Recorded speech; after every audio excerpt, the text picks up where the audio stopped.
Hey everybody, it's Aaron and Todd here. We just wanted to do a quick check-in. A couple of days late, but sort of intentional. Just wanted to talk about the devastating news of Jason David Frank passed away. Was it night before last? Yeah, I think it was Sunday night, wasn't it? I think.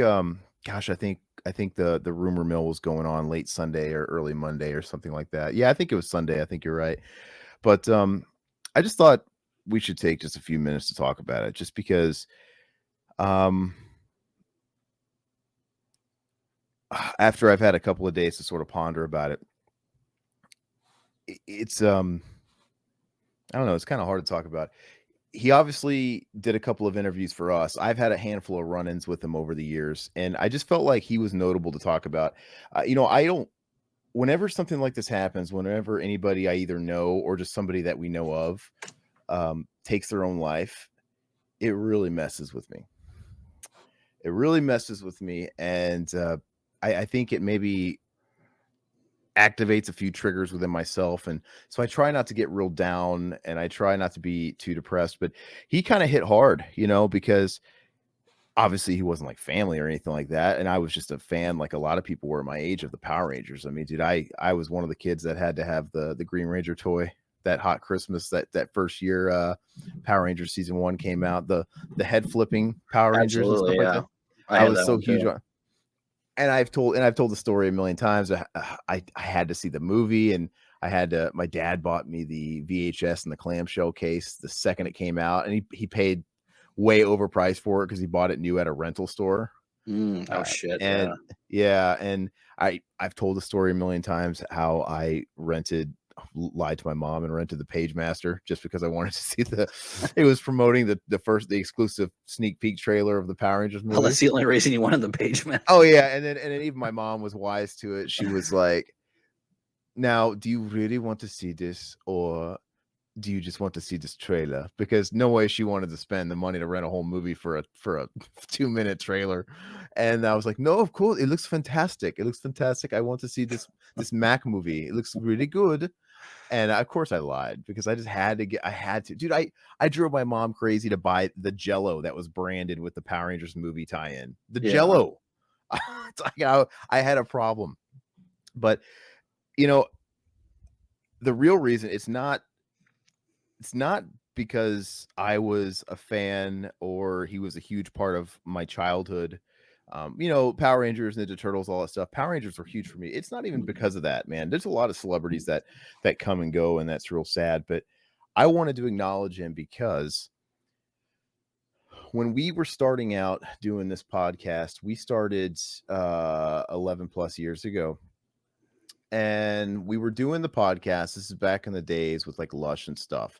And I remember when it first started, Todd and Lush were focusing on exploitation, things like that. And I think after the first year or two, we wanted to branch out and kind of do a little bit of everything. I didn't want to pigeonhole myself into Singapore sling, stuff like that. That's a first episode throwback. But I remember I'm like, you know what, we could really maybe try and make it into something. And I went through this phase where I'm like, hey, let's try and reach out to people that we like, because we had done that a little bit when it was still in that exploitation phase. We had talked to genre people. You guys talked to like Leanne Mm, Curtis, the Soska sisters, yeah. et cetera, et cetera. But none of that was of note. Let's be honest. I mean, the Soska sisters were actually on the rise, but this is before they really blew up. And I mean, they were fun people, but I'm like, we got to get an interview. We got to get an interview of someone that's gonna bring a little bit of viewership to our channel and maybe give us a jump start, but also somebody that like at least one of us is really into like that. And I tried a lot of people. Of course, it's just like a credit card, man. You can't get credit unless you got credit. It's really Yep. hard to kind of get started. And so when you're just shotgun blasting a bunch of requests to interview or come chat on your shitty basement podcast, you're gonna mostly you don't even get responses. It's just like they ghost you. Like, we're not even with the time, because a lot of them will have handlers and stuff that are just filtering all that stuff. and I reached out to Jason David Frank. Now, let me tell you guys, in the year 2011 or 12, whenever it was, this was right before he got all big again with like the cons and stuff. He more or less was just off the scene. Mhm. And I think conventions still were kind of stigmatized. Like, I mean, when you know what I mean? Like, I think if you would Yeah. have went up to Jason David Frank and be like, "Hey, man, you should probably look into this convention thing. You can make a lot of money." Well, Like, and we talked to him about that because he didn't do conventions at that point. He was doing MMA, and he really didn't know that people were still out there like that love the Power Rangers that much. So, um, yeah, well, and then he was most recently gonna do like New York City Comic Con. Like that yeah, was the first one he did where he got the exposure because guys like that, he was out of the business more or less, and he was just running his dojos, Rising Sun Karate, and doing all that other stuff. That was he was successful in his own right doing, and it's just one of those things where you're so out of the loop. You go to a place like New York City Comic Con and you don't realize you have all these people wanting to see you. Like, what the hell? Like, it's just like untapped market or untapped appreciation, right? And so it was before all that. So I just reached out to him. I don't even remember how. I think he had just started a Facebook. That's what it was. mm, I think he had just started a Facebook page. He didn't have a website. He didn't have anything else. He just started a Facebook page, and it was pretty grassroots. And that's kind of where he was learning, like, oh, there's people that actually want to like yeah, follow me and stuff. He was kind of like a boomer, like kind of getting used to it. He probably wasn't super savvy with the social media stuff. And I messaged him through that, and he responded to me. I had all these people not respond to me through their emails and stuff and the representation, and I just went right into like Facebook or whatever and just IM'd him, and he got right back to me, and I was actually blown away. And he's like, "Oh yeah, sure." And he didn't care who I was. He didn't care like that we didn't have any viewership. He didn't care that right before this we were talking about, dead hookers and trunks and stuff like that. He was just really happy and pleased to talk. And so we set that up, and I was actually going down memory lane, and I was listening to that stuff last night, and of course going down the rabbit holes of YouTube and just watching other videos and stuff like that. And I posted it in our Discord, and if you can get past sort of the archaic recording, because it's like very telephone quality, even like well, that was all Skype. I mean, that was before this YouTube is and all that stuff. yeah, it's pretty primitive, but you could still hear everything great. But it's a good interview, and I just got to listen to that guy talk for about 50 minutes, and I remember coming out of that thing like feeling like I attended a Tony Robbins you know, uh, seminar, and I felt like I could take on the world because the guy was super genuine and super respectful. And like I said, and then he even sent us a whole bunch of stuff for us to give out to listeners and even sent out, stuff for us. And this is unprovoked. I didn't ask for that stuff. And we had nothing to gain, or so we had everything to gain. He had nothing to gain. And in hindsight, I'm like, he didn't have to do any of this stuff. Yeah, Like I remember I got a package in the mail and it came straight from him. Just like just like I would mail Todd a package. He yeah, wrote it on there with the return address and everything else. And I saw he paid the shipping cost to send a whole bunch of 8x10s to give out to people, which we did. He sent me this T-shirt that I've never worn. But I'll always keep, right? yeah. Oh, absolutely. And he sent my mom a signed T-shirt, a different design that she really appreciated because three generation type thing, man. She used to watch that with us and stuff like that. And Well, you sent her a personal message too, yeah, he audio he recording. he did a cameo before Cameo was a thing. Uh, he gave her a shout out on the podcast. It was funny, and it was so funny because I remember him going, "Hi, I just want to shout out to Blake. I just want to say thank you for raising such a great son." And I'm thinking, this guy doesn't know me from Adam, man. Maybe I'm a piece of shit, but he thought the best of everybody, right? He's really cool, and uh, just I was super grateful for that experience because I can honestly say that even within the same franchise, man, not everybody's as nice as him. Oh yeah, I'm not gonna name names, but somebody within the same franchise I thought talked to me like I was a piece of shit and made me yeah. feel about this big. And I remember after talking to Jason, I felt like a giant. I'm like, man, I feel great. He gave me a boost of confidence. Like, we can do this. And then I remember this next person was the second person I reached out to, and he made me feel like an ass, dude. It was the exact opposite. But it was cool because I had this great contrast of how you should be to people and how you should not be to people. And some people have bad days, I get it, but I'll tell you who never had a bad day with people that were his fans, or not even that, just people in general. It was Jason David Frank, and this was before, I'll say again, he got really, really, really big and established in that con circuit. Because what happened at right after this initial interview, The Walking Dead got real big. And then the Walking Dead people started doing conventions. And Yeah. then that's when everybody jumped on board. Like, oh, they're seeing like all Pop these culture people is on everywhere. yeah, these relevant people on a TV show are making bank. And then everybody started doing them. But Jason David Frank, he actually joined before that wave hit. He was right there to catch it.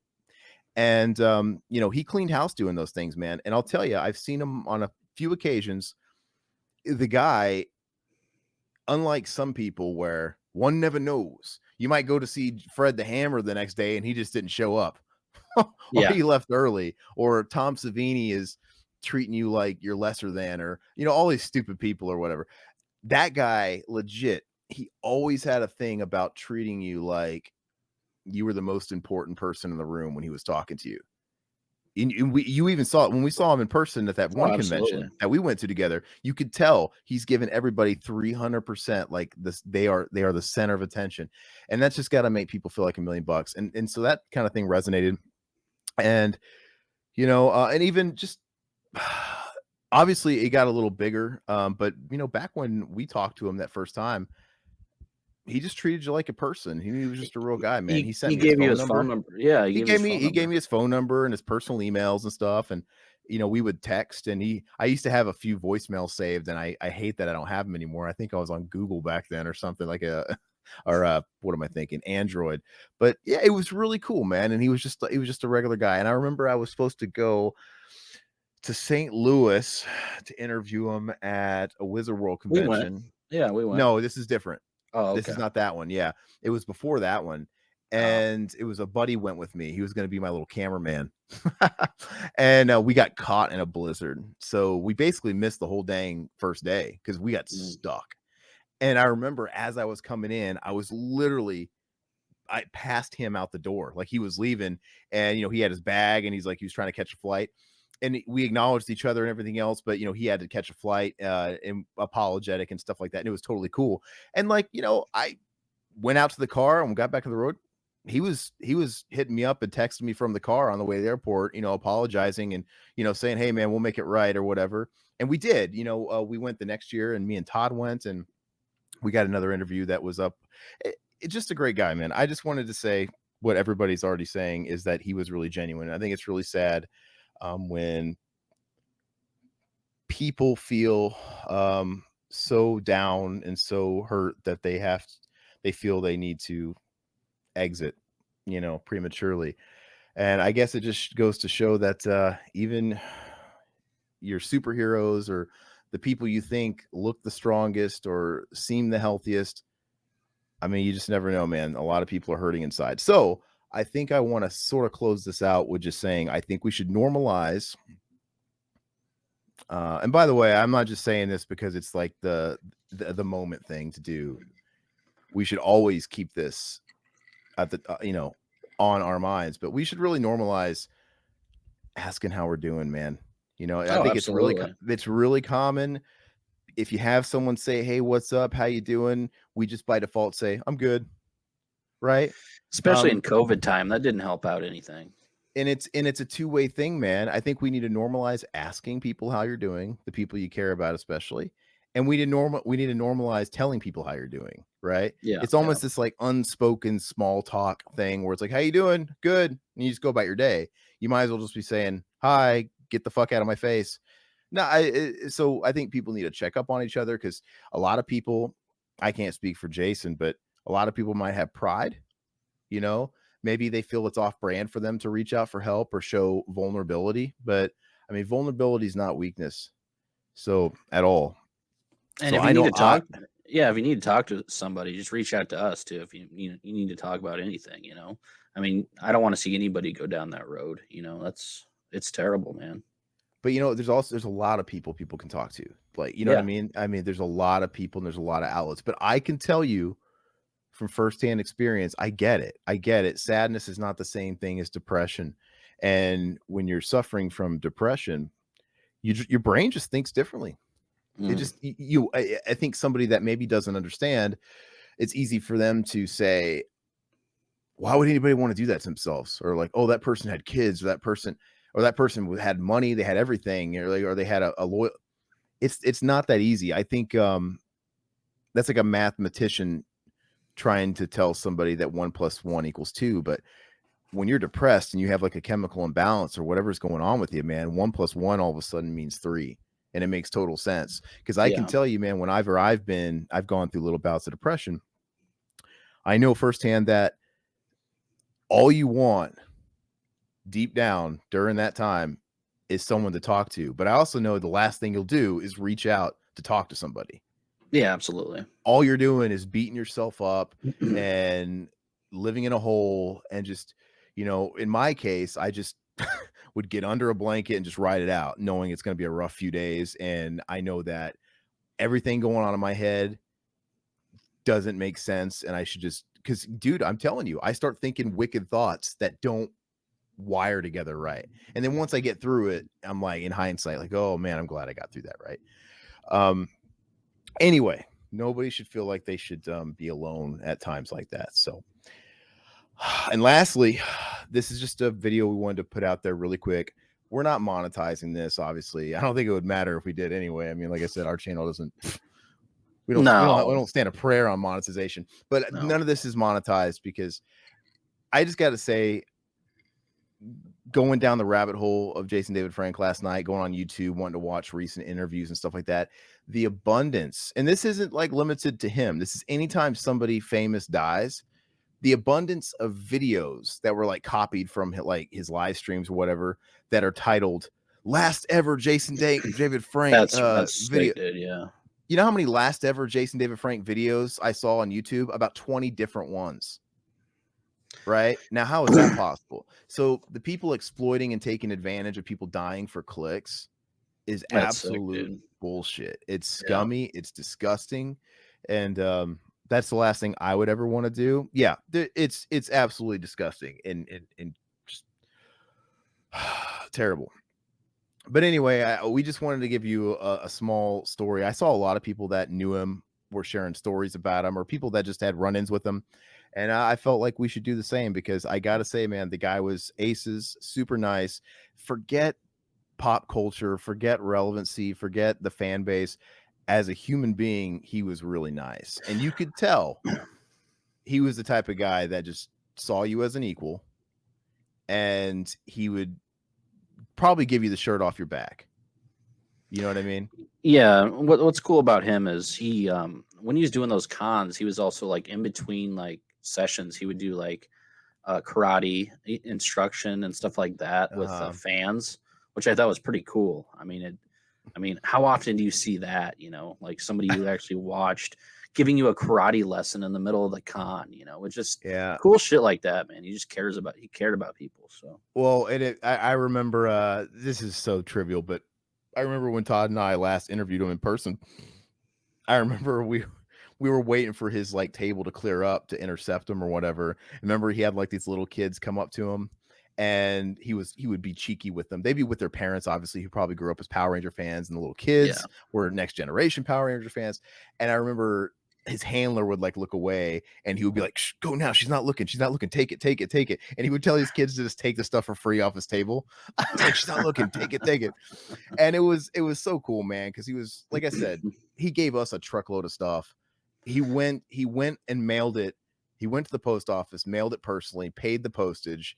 And like I said, in hindsight, and it was a lot of postage. He sent t-shirts, he sent all kinds of, and I'm thinking, wow, he literally has nothing. He just did it for us to be able to give stuff out to people that liked his work. Well, and I don't remember him gouging his fans when it came to his, like, autograph No, prices and stuff like no, that, his like, his stuff it was was, like, always $20. It was, you know, his stuff was always the lowest, and, I and think that he just had made him made that much more popular, I think, I mean, I think he made mention of that stuff too, right? Well, yeah, it's shown through. yeah, It's when you're good to people, when you're genuine, people see through that. absolutely. And gosh, I can't remember what it's called. Last night when I was going down that rabbit hole,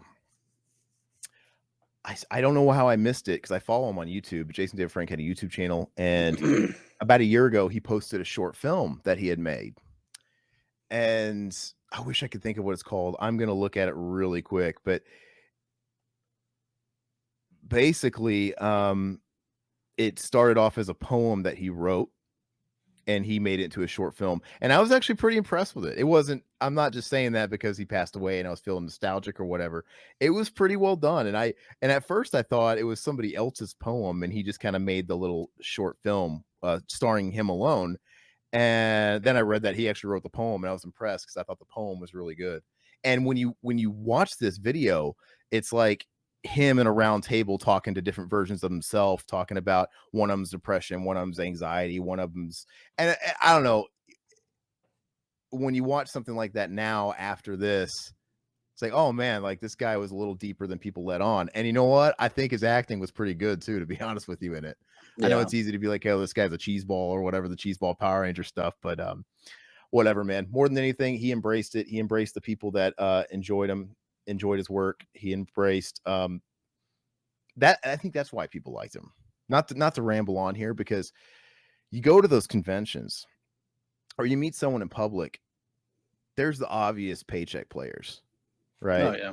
There's the obvious guys that are there to collect, some money, some disposable income, and supplemental income rather. And like I said,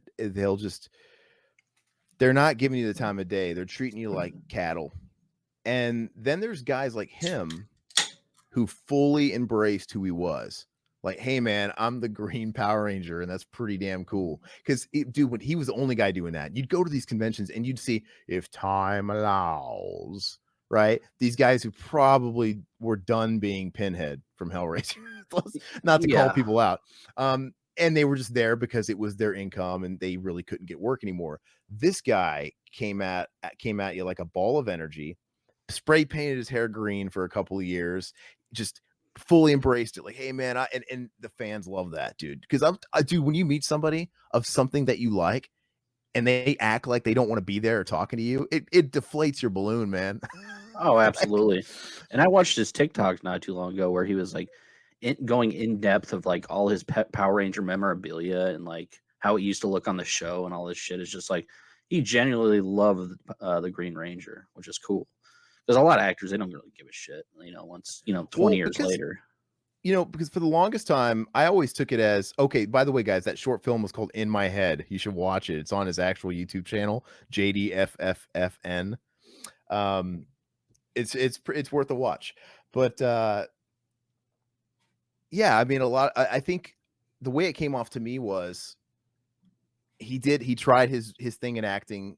It seemed like he kind of fell into it, because he even said during the interview, I think that first one we did, like a lot of kids in the area or in Los Angeles, you explore casting calls, you have a look, you're like, okay, an agent wants to represent you. He went into a blind casting call, not knowing what it was, and it turned out to be this thing that was going to be Power Rangers, and he didn't have any experience. And you could tell none of those kids in that show really acted before, right? I mean, for the most part. Yeah. And he just kind of fell into it and he rolled with it really, really good. And but after that, I figured, okay, he tried his hand at acting and he just kind of went back to his first love, which is really martial arts and running dojos. Cause he was running a dojo when he got Power Rangers at a really Mhm. young age. Um, so yeah, I just kind of felt like it was one of those things. Can you imagine if your thing was like, hey man, I love martial arts, I like teaching kids, I like running these dojos, and you're not trying to be Leonardo DiCaprio, and then you found out you just have these legions of fans and love 30 years later for something you did, yeah, you would embrace it. Like, Yeah. you wouldn't feel like, "Oh, I'm some has-been 90s actor." No, you would feel like, "Hey, I'm a successful martial artist, and I got all these kids that love me, and they still love me from this thing I did." I think it's all about perspective. I don't know if that makes sense. You Absolutely. know, I don't know, but it's fantastic. Yeah, Legend of the White Dragon was another show. Sorry, Plemke's in our chat, and I appreciate it. Legend of the White Dragon is coming out, and I know he was real proud of that project, and I think it's in post production right now. So anyway, I'm looking forward to seeing that, man. Anyway, so my heart goes out to anybody that knew him really well and his family. And despite any issues anybody has, man, you know, I think people are all inherently good and everybody's inherently deserving of love and to be alive and to be happy. So that's all we got to say. We wanted to honor the Green Ranger. Now, like I said, and I don't feel bad even promoting this, check it up, check them out. Like, they're not monetized. We have a couple of interviews on the YouTube channel. Like I said, that's first one we did about 10, 11 years ago is really cool. It's a really cool that one's really cool because, like I said, it's a period in time where he was kind of coming out again, like, oh yeah. It's really neat, man. And that's all we got to say. We wanted to say something. So thank you guys. We'll catch you next time.